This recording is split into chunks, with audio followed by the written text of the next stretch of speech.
Bonjour à tous et bienvenue dans ce second épisode d'Electron Penseur. Si vous nous rejoignez en cours de route, je vous invite à aller voir l'épisode 1, donc il y a déjà un petit moment. D'ailleurs je m'excuse un peu du retard, j'avais dit que j'en faisais un toutes les semaines, donc voilà, il y a un petit décalage, mais je vais essayer de m'arranger pour être plus ponctuel à partir de maintenant. Donc du coup voilà, donc si vous nous rejoignez en chemin, donc je vous conseille à aller voir l'épisode 1, dans lequel en fait j'introduis un peu la mini-série que vous êtes en train d'écouter, et donc du coup qui met en parallèle le développement personnel et l'ascension de l'Everest. Donc voilà, si vous voulez avoir un peu l'intro ou autre, je vous conseille d'écouter l'épisode 1. Donc en fait dans l'épisode 1, si vous vous souvenez bien, on avait parlé en fait de la préparation et de la définition des objectifs dans un projet. Et donc du coup pour ce deuxième épisode, j'ai décidé de m'attaquer à la norme, qui est voilà, avoir un sujet assez complexe. Et donc du coup pour en faire le parallèle avec l'Everest, donc la norme par rapport au camp de base, qui comme son nom l'indique, c'est le camp de base. Voilà. Alors donc du coup en fait, pour commencer d'abord sur voilà, toujours un peu sur ce parallèle un peu de l'Everest. Donc en fait, il faut savoir que quand vous montez l'Everest, juste pour atteindre le camp de base, ça prend déjà une dizaine de jours. C'est-à-dire pour arriver, on va dire, au niveau moyen, au niveau de base de tous les alpinistes pour grimper l'Everest, il faut déjà une dizaine de jours. Là où on voit, enfin, comme c'est le camp de base, on voit ça un peu comme une référence de base, un prérequis minimum. Quasiment, voilà, une norme. Donc c'est pour ça que j'ai fait le parallèle avec le camp de base. Donc il faut savoir voilà, que c'est déjà dur, on va dire que quelqu'un de lambda qui serait pas préparé ou autre, ce serait dur pour lui d'arriver, on va dire, au niveau minimum que les alpinistes ils ont besoin pour gravir l'Everest. Donc du coup, je vais vous raconter, une fois n'est pas coutume, je vais vous raconter une petite histoire, donc du coup, à propos de l'Everest. Donc, alors, il faut savoir que le 25 mars dernier, donc en 2018, si vous écoutez ce podcast en plus tard, donc le 25 mars 2018, il y a une personne qui est de plus, de moins, qui est arrivée au niveau du camp de base. Vous allez me dire, qu'est-ce qu'elle a de particulier cette personne-là? Cette personne-là, elle s'appelle Scott Doolan. Et il est australien. Donc non, la particularité de cet homme-là, c'est pas qu'il est australien. Non, c'est qu'il a eu une autre chose, en fait, c'est que c'est bizarre, il avance pas comme les autres sur la piste pour aller jusqu'au camp de base. En fait, Scott Doolan, c'est un Australien de 28 ans qui a été paraplégique suite à un accident de moto. Et donc du coup, pour atteindre le camp de base, comme il est paraplégique, il ne peut pas servir de ses jambes, et bah du coup, il a atteint le camp de base juste à la force de ses mains et de son fauteuil. Donc du coup, juste en poussant son fauteuil à la force de ses mains, et où quand le fauteuil ne peut pas passer, parce qu'on se doute bien que l'Everest, c'est pas une grande autoroute toute bitumée, donc du coup, voilà, il est descendu et à la force de ses mains, il a mis 4 ou 5 épaisseurs de gants, parce que forcément vous vous doutez bien que la roche aussi elle est plutôt agressive, donc du coup pour pas s'ouvrir les mains ni rien, et juste à la force de ses mains, donc les endroits où le fauteuil roulant pouvait pas passer, il a pris justement, il était avec son meilleur ami et avec deux Sherpas qui étaient là, et en fait il faisait, je sais pas si vous vous souvenez de cette espèce de position acrobatique et gymnastique qu'on faisait tous à l'école, qui est la brouette, c'est-à-dire là où la personne qui est derrière porte vos jambes et vous avez juste à la force des mains. Donc du coup, voilà, il avait l'avantage que ses jambes ne traînent pas par terre pour éviter qu'il s'arrache de partout. Mais du coup, le fait que son corps soit incliné, il a en fait beaucoup plus de poids sur le haut de ses épaules et sur ses mains. Donc vous vous doutez bien que voilà, c'est vraiment conséquent. Donc après, il n'est pas monté plus haut. Parce que vous vous doutez bien qu'après, sur les passages qui sont assez étroits, ou même les gens qui sont en parfaite santé, on va dire, ont du mal à passer. Donc vous vous doutez bien qu'après, là, ce serait vraiment trop dangereux pour lui. Mais il est quand même réussi à monter jusqu'au camp de base. Et donc du coup, voilà, vous vous rendez compte, si lui, qui a pas de jambes, il a réussi à, même même quand il pouvait plus rouler avec son fauteuil, à monter à la force des mains, s'il a réussi, pourquoi pas vous? Pourquoi vous n'arriverez pas à monter jusqu'à cette espèce de norme? Donc du coup, en fait, comme je vous l'ai dit, en fait, pour finir cette petite histoire, en fait, donc du coup, le camp de base, ça prend déjà une dizaine de jours pour gravir justement quelques centaines de mètres qui vous amènent jusqu'à ce camp de base. Donc en fait, on va dire que c'est le niveau moyen de la plupart des gens. Sauf qu'en fait, vous allez vous rendre compte, donc là, pour sortir un peu de l'Everest, dans un projet, vous allez vous rendre compte qu'en fait, dans plein de choses de la vie, il y a des gens en fait qui sont déjà de base innés à cette espèce de niveau de base, cette espèce de prérequis. On va prendre l'exemple par exemple en anglais. Je sais pas si en anglais ou dans une autre langue, peu importe. Je sais pas si vous vous souvenez, voilà, il y avait des différents niveaux ou une espèce de moyenne qu'il fallait atteindre ou autre. Et si jamais vous avez un camarade ou un élève bilingue, et ben lui il va être beaucoup plus fort devant les autres parce que lui de base il aura tellement un prérequis qu'il va surpasser tous les autres. Et donc du coup, vous, pour arriver ne serait-ce même pas à son niveau, d'arriver juste à la moyenne qu'on vous demande, vous, il faudra fournir d'énormes efforts, alors que lui, ça lui coûtera rien. Donc du coup, on peut se dire que voilà, c'est un coup dur moral, parce que vous avez toujours l'impression qu'en fait, il y a des gens qui sont, on va dire, trop faciles, qui sont devant à l'espèce de normes que la société un peu donne, alors que vous, il va falloir que vous fournissiez d'énormes efforts pour pouvoir y arriver. Mais désespérez pas, j'ai une petite astuce pour vous. La clé, c'est l'apprentissage. Oui, je sais, ça fait un peu Captain Obvious, c'est un peu trop facile, tout beau vu comme ça. Mais en fait, il faut savoir que il y a de nombreuses études qui montrent que en fait, du coup, les gens, même si on va dire, même s'ils s'intéressent à beaucoup de choses, on va dire, les gens un peu cultivés s'intéressent à beaucoup de choses, et en fait, ils sont pas vraiment spécialistes dans un domaine précis. Donc du coup, il y a des chercheurs qui sont penchés dessus pour savoir, voilà, qu'est-ce qui définissait plus ou moins un expert d'un non-initié. Et ils se sont rendus compte qu'en fait, il suffit juste de lire 3 livres sur un seul et même sujet. Oui, je sais, je fais encore des livres, je suis encore de la vieille école, mais donc voilà, des 10 heures ou des formations ou quelque chose sur un seul et même sujet, pour en fait que vous ayez un peu la reconnaissance d'expert. C'est qu'en fait, si vous lisez 3 livres sur un domaine précis, ça peut être, je sais pas, sur monter les meubles, apprendre à faire cuire du riz, parler chinois, ou peut-être pas conduire un avion non plus, voilà, il y a quand même des choses, mais voilà, par exemple la physique quantique ou autre, et ben si vous lisez 3 livres sur juste ce domaine précis, et ben vous en savez en moyenne plus que 99% des gens. Donc ça fait déjà de vous un expert. Alors 3 livres, c'est pas, on vous demande pas de passer les 10 prochaines années de votre vie enfermé dans un garage à taper sur une enclume. Non, voilà, c'est juste 3 livres. Donc dites-vous que voilà, ça a l'air compliqué comme ça, mais à la rigueur, si vous focalisez déjà vos efforts, vous allez augmenter vos chances voilà, sur ce point précis et ça va vous aider plus ou moins à combler vos lacunes et essayer de vous porter à la norme voilà, que vous voudriez atteindre. Donc du coup en fait comme je disais juste avant en fait du coup cette espèce de vision de norme c'est une étape dure psychologiquement parce qu'on voit toujours les autres devant, enfin on voit aussi les autres derrière mais plus ou moins nous ce qu'on nous reproche c'est d'être en dessous de la moyenne donc on nous donne comme exemple les gens qui sont au-dessus de la moyenne et donc du coup en fait voilà on aura toujours des gens qui sont trop faciles, qui ont besoin quasiment pas de faire d'efforts. Pour reprendre l'exemple, on a tous eu dans notre jeunesse, dans notre entourage, un pote qui est à l'ailleurs pas très musclé ni rien, mais il a les tablettes de chocolat, il a les abdos, il les a toujours eu. À l'ailleurs, il peut aller manger McDo ou kebab tous les jours, et ben c'est pas grave, il aura toujours ses abdos et tout ça. Alors que vous donnez du mal, vous allez courir, vous faites des abdos et tout ça, et juste parce que le dimanche, vous êtes arrêté, vous avez fait une petite pause, c'est un réunion de famille, hop, vous mangez un couscous, et crac, c'est bon, vos abdos ils sont redisparus, vous vous rendez compte ça, vous voyez bien en fait que c'est dur d'un point de vue mental, parce que ça vous demande énormément de travail, et vous vous rendez compte qu'en fait il y a un petit côté aussi injuste, c'est-à-dire que vous devez faire d'énormes efforts sur un seul point, pour finalement pas avoir de résultats, là où d'autres n'en fournissent aucun, et ont des résultats presque trop faciles qui leur tombent tout cuit dans les mains. Mais en fait, ce qu'il faut bien comprendre, c'est là qu'on va rentrer vraiment dans le cœur du sujet, c'est qu'en fait, la norme, ça n'existe pas. Chacun est différent, chacun a son propre métabolisme, sa propre expérience, sa propre vie sociale. Chacun a des facilités pour des éléments et des difficultés pour d'autres. Il y a Einstein qui avait sorti cette magnifique phrase qui était « Tout le monde est un génie, mais si vous jugez un poisson sur sa capacité à grimper aux arbres, il croira toute sa vie qu'il est stupide. » Donc voilà. Voilà, ça veut dire ce qu'elle veut dire cette citation-là, c'est qu'en gros, plus ou moins vous êtes un génie, vous avez un talent, un don dans un domaine particulier. Donc c'est sûr que c'est peut-être pas, si par exemple vous êtes à l'école, vous êtes dans une section littéraire, et ben peut-être que si vous votre don c'est du pilotage d'avion, et ben ça va peut-être pas vous servir. Mais alors que d'autres qui voilà sont naturellement bons en français ou en langue ou autre, ils vont être avantagés, mais du coup, d'un point de vue, plus ou moins, d'une norme dans un élément donné. Donc, finalement, qu'est-ce que la norme? On n'arrête pas de dire, mais je sais que ça existe pas, mais finalement, si on se penche un peu plus, qu'est-ce que la norme? En fait, la norme, c'est une pure construction mentale et sociale que vous faites de ce qui est moyen ou de la représentation de ce que la majorité en a comme étant le niveau minimum.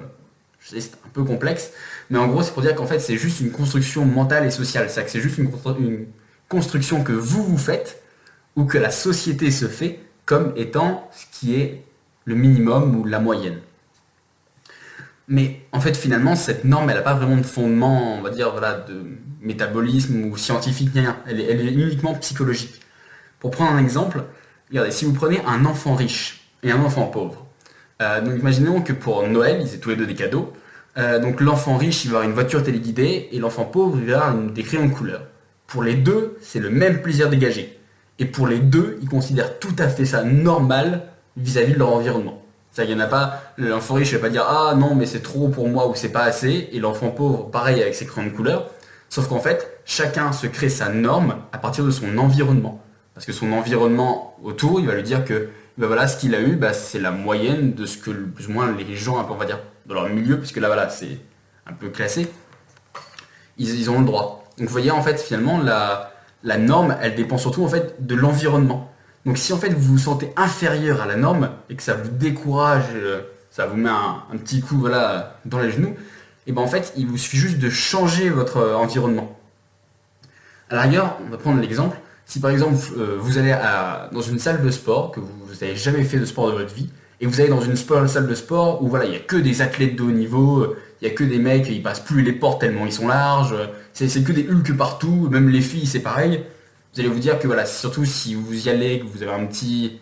Souvent, tout le monde, on a tous là, une petite hésitation au niveau de l'estime de soi quand on rentre. Sauf que là, boum, ça risque de vous mettre un grand coup parce que vous allez vous dire par rapport à l'environnement, et ben moi je suis bien en dessous de la norme. Alors qu'à la rigueur, si vous allez dans une salle où il y a pareil que des débutants, que des gens qui sont un peu comme vous, qui découvrent, qui ont des machines, elles savent pas comment elles marchent, qui ont des poids, mais on va commencer tout doucement, hein, parce que le but c'est pas non plus qu'on se pète quelque chose, c'est voilà, on y va tranquillement. Et bien finalement, dans cet environnement-là, vous allez vous sentir dans la norme, vous allez vous faire des copains, parce que du coup vous allez considérer les gens qui sont à côté de vous comme vos égaux. Vous n'allez pas vous dire ah non, je suis en dessous, ou voilà, je suis en dessous, je suis un peu le nul du club mien. Donc là non, vous allez vous dire non, je suis un peu dans une espèce de famille, dans une espèce d'équipe, et avec les gens en fait qui ont des mêmes objectifs et qui surtout qui sont au même niveau que moi. Voilà.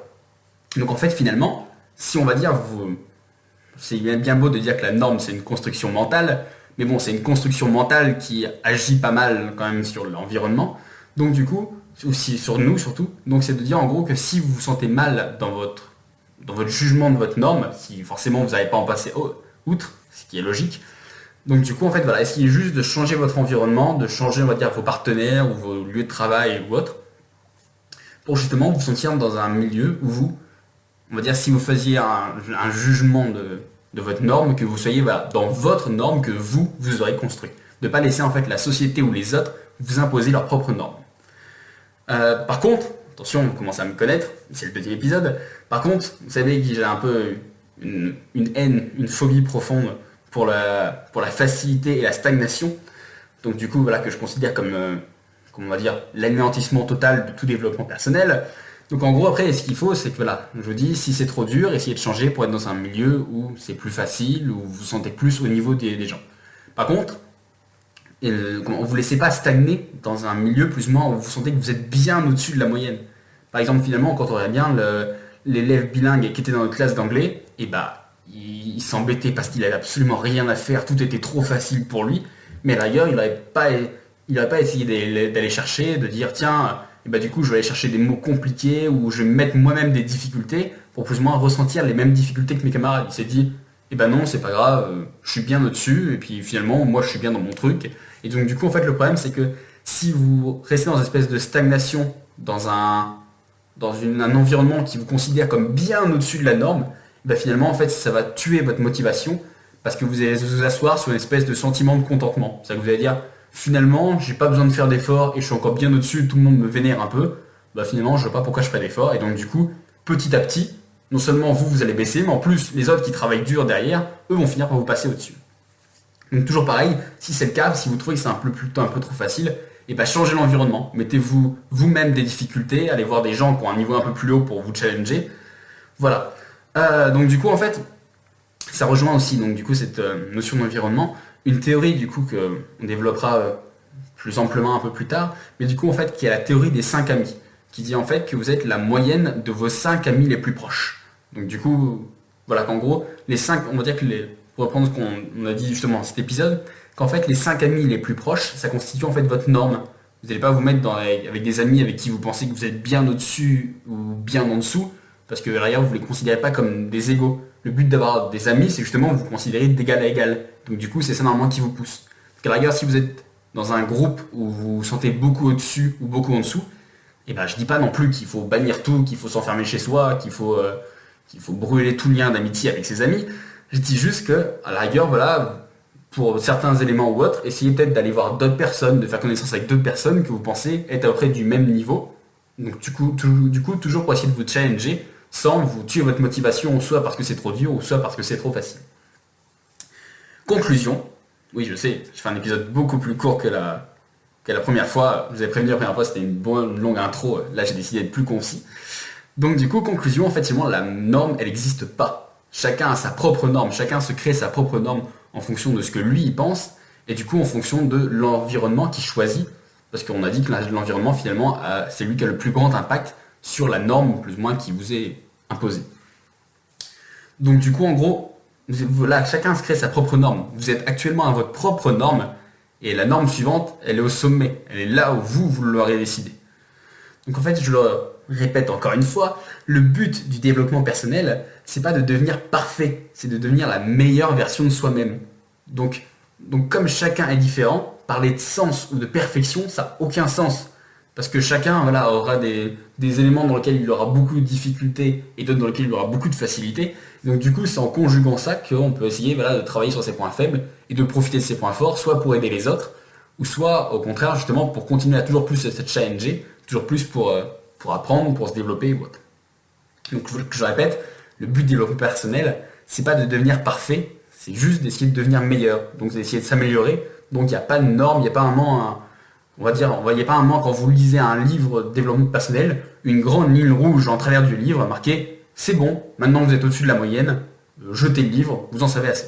Donc non. Donc voilà, donc pour tous, il faut toujours essayer de s'améliorer, mais en même temps, il ne faut pas se mettre la pression, il n'y a pas de norme. Et même si vous sentez un peu cette norme peser sur vos épaules, et ben voilà, choisissez votre environnement et c'est votre environnement qui décide de la norme. Voilà, alors comme dans le premier épisode, et comme à la fin de tous les petits épisodes, j'ai décidé encore de vous faire un petit call to action, un petit passage à l'action. Donc du coup, là dans cet épisode-là, donc dans le premier, je ne sais pas si vous vous souvenez, on avait parlé justement de choisir un objectif, de le classer de plus atteignable ou moins atteignable. Donc du coup, là, une fois que vous avez votre petit objectif, on va justement définir sa norme. Parce que vous, dans tous les cas, vous allez subir une norme, alors autant que vous la définissiez par vous-même. Alors du coup, donc pour trouver cette norme, vous allez en fait, dans un premier temps, vous allez essayer de trouver 5 critères de réussite. Donc plutôt des petits buts que des objectifs totaux. Je vais prendre par exemple l'exemple, si vous voulez construire une maison, et bah du coup, des petits buts, ça va être par exemple, si par exemple vous voulez construire, vous voulez aménager une pièce, et bah des critères de réussite, ça va être, et bah tiens, je veux refaire mon parquet de telle couleur, je veux faire 2 fenêtres ici, je veux mettre du papier peint violet, voilà, des petits buts. Le but, c'est pas, il faut que ce soit des petits buts, pas un objectif total qui serait, et bah il faut que la pièce soit finie. Parce que pour reprendre la notion qu'on avait pris la semaine dernière, du coup la dernière fois, donc du coup avec cette petite jauge de motivation qui se recharge à chaque fois qu'on atteint un objectif, si vous choisissez un objectif total, et bah du coup votre jauge va continuer à s'épuiser jusqu'à ce que vous ayez complètement fini votre pièce. Alors que si vous choisissez plein de petits buts, et bah votre jauge, boum, elle va se recharger et elle va grandir à chaque fois que vous avez fini votre sol, que vous avez fait vos fenêtres, que vous avez fait votre papier peint, et ainsi de suite. Donc du coup, voilà, trouvez plutôt des critères de réussite, donc par critère de réussite, je sais que c'est un terme un peu académique, donc par critère de réussite, en fait, j'entends juste, faut que ce soit quelque chose de simple, de concis, faut que ce soit quelque chose, par exemple, voilà, c'est le papier peint, il est violet, donc s'il est vert, on va dire que les critères de réussite, pour dire simple, c'est si quelqu'un que vous ne connaissiez pas, à qui vous n'aviez pas parlé de votre projet, rentrait dans la pièce et que vous lui donniez juste la liste, il serait capable de dire si oui ou non vous avez réussi vos objectifs. Voilà en fait finalement ce que c'est. C'est-à-dire que par exemple, sur votre fiche, vous marquerez 2 fenêtres, papier peint rose, violet et sol en parquet. Voilà. Donc du coup, ça fait quelqu'un qui rentre, il regarde la liste, il dit oui, sur le sol il y a du parquet, les murs ils sont pas de cette couleur-là, donc cet objectif il n'a pas été atteint. Oui, c'est bon, il y a 2 fenêtres, ainsi de suite. Donc du coup, pour compléter ce premier petit passage de l'action, donc le deuxième en fait qui est très lié, c'est qu'une fois que vous avez trouvé votre projet, il faut en fait le définir dans des termes techniques, avec des chiffres, avec des conditions. Donc, du coup, non seulement vous allez avoir vos 5 critères de réussite, mais si possible, en fait, essayez d'avoir des critères qui soient chiffrés, mesurables. Donc par exemple, c'est 2 fenêtres, il faut que le papier peint il soit violet. Vous voyez, c'est des conditions, des chiffres. Donc il faut que vous soyez, que plus vous allez mettre votre norme plus ou moins un peu carrée, moins vous subirez en fait la pression extérieure. Parce que plus vous vous diriez, non, cette norme-là, c'est moi qui l'ai choisie, donc si ça correspond pas, c'est parce que ça correspond pas avec ce que moi j'avais à la base dans la tête. Personne ne m'y a obligé, ça vient juste de moi. Donc, du coup, pour reprendre les 2 éléments, mais finalement qui peuvent se réduire en un, c'est juste, on va dire pour cette semaine, c'est juste trouver 5 critères de réussite, 5 petits buts, 5 petits éléments qui pourraient, que vous pourriez atteindre progressivement pour atteindre votre but total, donc qui vous permettrait de remonter votre petite jauge de motivation et qui serait suffisamment précis et explicite pour que n'importe qui, juste en regardant la liste et juste en regardant l'avancée du projet, puisse dire aussi oui ou non, vous avez réussi ou pas vos objectifs. Du coup, un dernier petit élément justement sur une petite mise en garde sur ce passage à l'action. En fait, ayez quand même si vous avez des trucs précis, ayez quand même des critères assez souples pour pas diminuer en fait votre satisfaction. Les critères, ils doivent pas non plus rentrer en contradiction avec vos valeurs. Donc je m'explique. Donc ils doivent être assez souples. Si par exemple on a dit que le mur était violet, c'est violet. Si on va dire que vous êtes vraiment trop carré, vous êtes donné un ton de violet qui est croisé avec du magenta, vous voyez une couleur vraiment dure à obtenir. Et donc du coup finalement vous serez satisfait que quand vous aurez cette couleur-là bien spécifique. Votre mur il sera toujours violet, mais vous voyez en fait, il faut être carré, mais si vous l'êtes trop, vous allez vous mettre trop de conditions, et donc du coup, après le cerveau il est pas bête, s'il se fixe des objectifs, il est satisfait que quand il atteint l'objectif précis qu'il s'est fixé. Je vais prendre un exemple concret. Si par exemple vous voulez courir le 100 mètres en moins de 10 secondes en passant la ligne droite avec le pied droit, en portant un t-shirt vert et une casquette orange, et votre cerveau, donc vous serez satisfait uniquement que si tous ces éléments ils sont réunis. Si vous vous êtes visualisé, vous dites pour moi c'est ça la réussite, et si vous avez tous les éléments mais votre casquette est rouge, et votre cerveau va dire ouais c'est pas mal mais il manque quelque chose. Vous voyez en fait, c'est-à-dire qu'il faut être précis, mais il ne faut pas être fanatique non plus, il faut pas vraiment. Faut que vous disiez que votre mur il doit être violet, mais il ne faut pas que vous donniez le ton exact, précis de la couleur du violet, il faut que ce soit. Voilà. Bon j'espère que cet épisode vous a plu. J'ai écouté vos conseils, j'ai été un peu plus concis justement. Donc du coup je vais essayer de repartir sur la publication un peu toutes les semaines.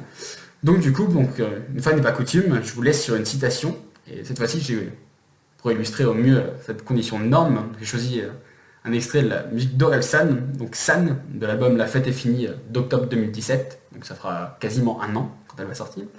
Voilà, donc moi je vous laisse sur cette petite citation et je vous dis à la semaine prochaine. J'étais déjà différent, je le serai jusqu'à la nuit des temps, vie rapide mec lent. Avant j'avais peur d'être pas normal, quand je vois les gens normaux je suis fier d'être pas normal.